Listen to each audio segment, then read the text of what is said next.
What has happened to Oscar Piastri? After it felt like the championship was falling in his favour, he now sits second in the standings for the first time since the Saudi Arabian Grand Prix.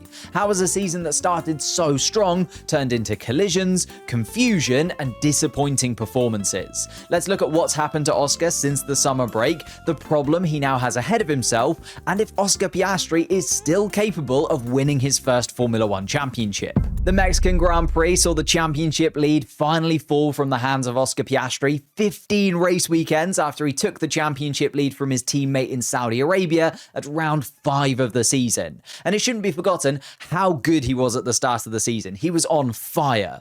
4 wins from the first 6 Grand Prix, 12 podiums from the 14 races before the summer break. He put himself in a commanding position. He was in the best car on the grid, and his teammates started off struggling to adapt to this year's McLaren car, whilst also making mistakes, which were costing him serious points. However, as we move into the final stages of the 2025 season, the Australian finds himself behind his teammate in the standings again, with just 4 races and 2 sprint races to go. And since the summer break, it's almost like a completely different driver has been behind the wheel of the number 81 McLaren car. So let's take a look at where it's gone wrong before we try to work out why. Maybe slightly wrong to say since the summer break before, because in the Netherlands, it was all coming up Oscar. He narrowly beat Lando Norris in qualifying to pole position. He dealt with 3 safety car restarts to lead every single lap of the race. And then he also watched his closest championship rival come to a stop just before the end of the Grand Prix, whilst he was able to take the victory. Even in Monza, he still found himself on the podium. Yes, he was slower than Lando across the weekend, but after a slow pit stop for Norris, Piastri found himself ahead of his teammate and only ended up behind Lando again because the team asked Oscar to give that position back,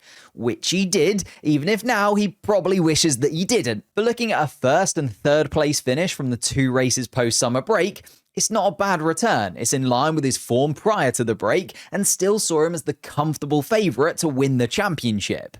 It was Baku that was the turning point. Remember last year where Oscar won the Azerbaijan Grand Prix by stealing the lead from Charles Leclerc with a brilliant late braking manoeuvre into turn 1? It felt like a real statement overtake from Piastri as he then went on to take, let's say, his first real win of his F1 career. I know he won in Hungary last year, 4 races before Baku, but that was under pretty awkward circumstances, whereas this win in Azerbaijan had no caveats about it. He deserved that victory. It was a win that made us stand up and realise that Oscar Piastri was the real deal in F1. But a year on, Baku saw Piastri make more mistakes in 1 weekend than I can remember him making across his entire stint in the sport so far. A qualifying session that saw him collide with the wall in Q3, leaving him to start in 9th place. Not that it mattered, as he jumped the start on the grid and fell backwards before then sliding into the barriers once more to take himself out of the race altogether. Meaning that the 2024 and the 2025 Azerbaijan Grand Prix, I think, will be remembered as defining moments in Oscar Piastri's Formula One career,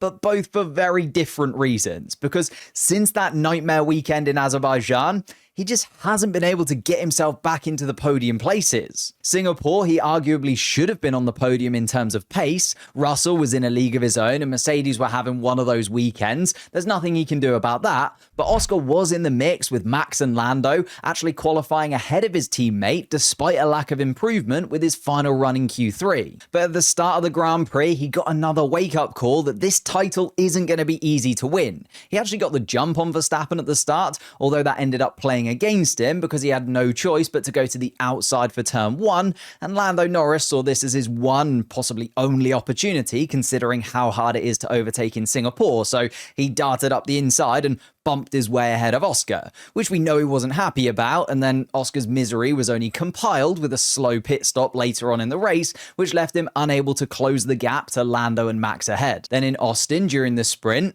I think he had that Singapore start in his thinking, and he went for a move of his own, going for a switchback on Lando Norris into turn 1, which isn't a bad strategy unless it's also lap 1 of the race and you have 17 other cars who are braking late into the apex behind you. He took a huge risk risk going for that move and was punished for that risk as Hülkenberg sent him spinning. You could actually argue that Oscar got a little bit lucky there because he also wiped out his teammate, and if he hadn't done that, Lando would be even further ahead in the standings right now. But that collision wasn't the real problem for him in Texas, as Austin saw a bigger issue crop up for the first time this season, which also came up again in Mexico, as Oscar said himself, "I've had to drive the car very differently these last couple of weekends," which, when it's been working well for the previous 18, is a little bit difficult to kind of wrap your head around. Usually he's been within touching distance of his teammate or better in qualifying, but in Austin the gap was about 3/10 in the 2 qualifying sessions that we had,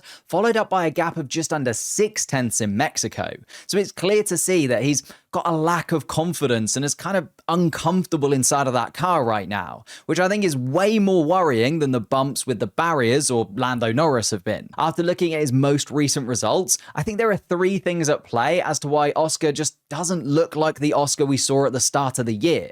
Firstly, Oscar has never been in this situation before. I know he had to battle all the way to the end to secure his Formula 3 championship, and he also won the Formula 2 championship on his way up into Formula 1 as well, but the pressure that you face in the junior category is nothing compared to the pressure he'll be feeling now. At the beginning of the season, when you don't know for sure how things are going to play out, and Oscar found himself comfortably the fastest car on the grid, it's a lot easier to be the cool, calm, collected Oscar that we saw him being, who was securing wins and podiums almost every weekend. Going back to Azerbaijan again though, having that kind of weekend where all eyes are on you, then an incident in Singapore, then an incident in Austin, just as you're entering the most pivotal part of the championship fight, the reality of the weight of what it takes to be an F1 world champion starts to show itself. And you have to think, did those continual mistakes come from the pressure of the championship? And is throwing away those potential points just going to increase the pressure that he's already putting himself under?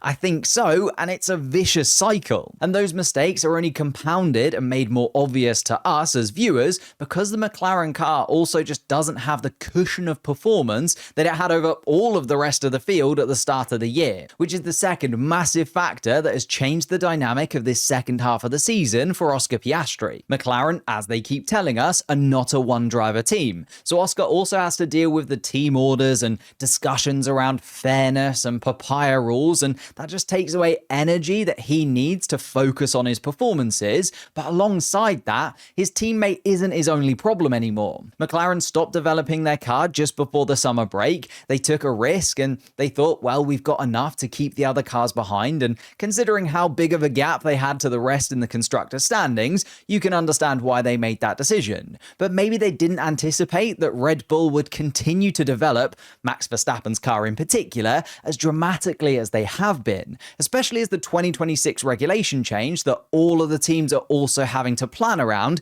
is massive. Mercedes, we know, have weekends where their car just comes to life for reasons even they don't understand, and Ferrari have also found a little bit of performance post-summer break that wasn't something that I was expecting to see, and therefore something that maybe McLaren didn't expect to see either, with Leclerc holding up Norris in Austin, for example, or qualifying on the front row in Mexico. So that's also impacted Oscar, as this dip in form across the last 4 races or so has come at a time where instead of finishing second or third like maybe he would have earlier on in the year when his form dipped a little bit or he had a tough weekend, he now qualifies 6th and 8th and finishes the races in 5th place because the other cars are closer than they were at the beginning of the year, which then also spirals into the third and I think most important factor, which has really jumped out in the last 2 races, in that lack of feel that Oscar Piastri now has with the McLaren car and the lack of ability to push it to the limits. And maybe this is a little bit tinfoil hat of me, but